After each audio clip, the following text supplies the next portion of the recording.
नमस्ते मंडळी. तर पाऊस होतोय की नाही सगळ्यांकडे? आमच्याकडे थोडीशी रिमझिम चालूच आहे आणि आता संध्याकाळची वेळ आहे.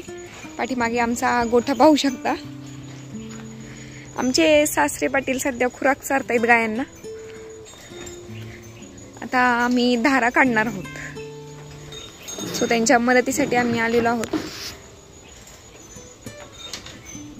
कोणाकोणाच्या घरी गायी आहेत, खूप मोठा गोठा आहे, जास्त नसतील तरी 1-2 तरी असतीलच. कमेंटमध्ये नक्की सांगा.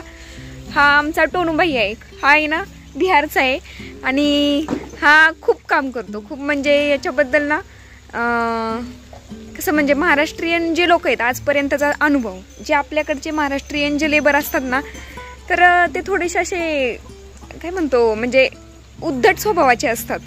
परंतु आणि चुकलं तरी आपण जर सांगायला गेलो तरी त्यांना लगेच राग येतो. अजून थोडंसं काम झालं की नाही 5ला सुट्टी पाहिजे म्हणजे पाहिजे. एखाद दिवशी जर थांबायचं म्हणलं 6-6:30 पर्यंत तरी त्यांना नको वाटतं. म्हणजे लगेच त्यांची रिॲक्शन चेंज होते, आपल्याशी नीट बोलत नाहीत, थोडे शांत होतात. परंतु यांचं तसं नाही आहे. खूप सारं काम, अगदी संध्याकाळचे 8-8:30 वाजले तरीही काही त्यांना म्हणजे काय म्हणतो म्हणजे जास्त काही वाटत नाही आणि एकदम उद्धटपणाने आजपर्यंत तरी म्हणजे आता ते इथे येऊन जवळजवळ 1-1.5 वर्ष होऊन गेलेलं आहे. परंतु कधीच आजपर्यंत म्हणजे इतकं नेचर सायलेंटली आहे की म्हणजे माघारी उलट वगैरे बोलण्याचा तर प्रश्नच येत नाही. खूप आपण म्हणतो ना म्हणजे, आणि मालकाविषयी प्रचंड आदर. म्हणजे काही असू द्या, आणि ज्या वेळेस एखादी चूक होईल, काय होईल, आपण बोललं म्हणजे जास्त तर आम्ही कधी काय ओरडत वगैरे नाही, परंतु कधीतरी जर चुकून काही झालंच तर एकदम शांतपणे सगळं ऐकून घेणार.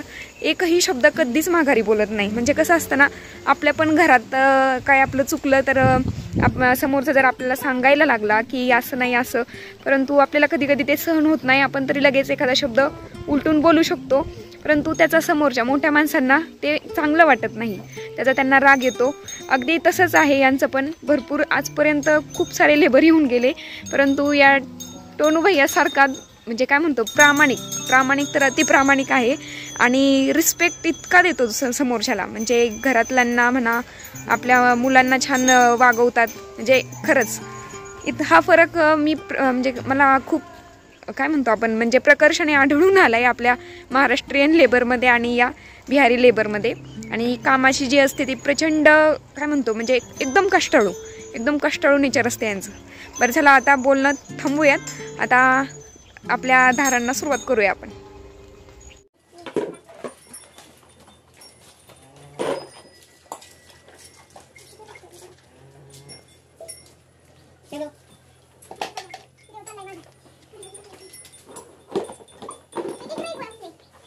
दिख रहा है ना.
आपली ही जी गाय आहे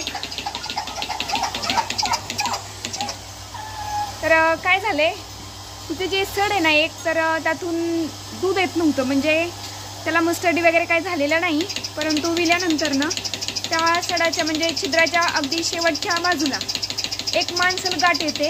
डॉक्टरांना विचारलं, म्हणजे मशीन आता पाहू शकता, मशीन लावलेली आहे. बाकीच्या तिन्ही सडांमधलं दूध पूर्ण निघतं, परंतु एका सडातलं दूध निघत नाही. डॉक्टरांना विचारल्यानंतर डॉक्टरांनी सांगितलं की जे सड असतं त्याच्या शेवटच्या बाजूला म्हणजे छिद्राकडे एक माणसाला गाठ येते आणि त्यासाठी त्यांनी एक रेमेडी सांगितली होती. ती अशी, आपल्या किचनमध्ये जी आपल्याला लवंग दिसते ना, ती लवंग, तर ती लवंग त्या सडाच्या खालच्या बाजूने घालून ठेवायची. त्यांनी 3 ते 4 दिवस करायला सांगितलं होतं. मी आज जवळजवळ 6 ते 7 दिवस झाला हा उपाय करते. तर खरंच, आणि जर याच्याने फरक नाही पडला तर एक छोटंसं ऑपरेशन असतं. ती जी माणसाला गाठ असते ना, त्याचे छोटे छोटे तुकडे करून ती काढण्यात येते. म्हणजे थोडीशी जखमच होते थोडक्यात. परंतु आपल्याला या रेमेडीचा म्हणजे लवंग या रेमेडीचा खूप उपयोग झालेला आहे. तर 6-7 दिवस होऊन गेलेत, पण तरीसुद्धा ते काही राहू नये म्हणून मी ते कॉन्स्टंटली घालते त्या क्षेत्रामध्ये. तर तुमच्याकडे पण कधी असा म्हणजे गोठ्यामध्ये अशी अडचण आली तर तुम्ही हा उपाय नक्की करू शकता.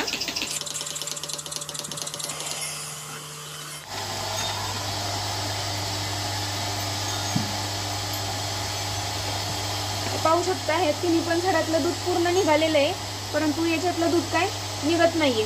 तर आता आपण हे पूर्ण दूध काढून घ्यायचं आणि मग हे जे चित्र दिसतंय तर याच्यामध्ये ही जी लवंग असते ती घालायची असतो.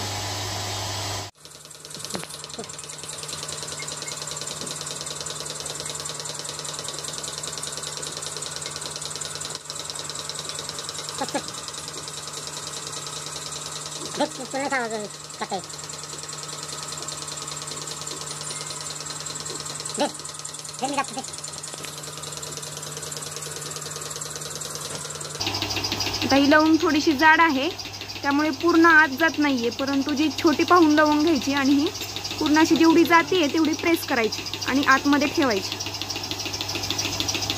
खूप इफेक्टिव्ह उपाय आहे, नक्की करत जा. कधी होत नाही सहसा असं, गोठ्यात पहिल्यांदाच झालेलं आहे, परंतु या रेमेडीने ओके.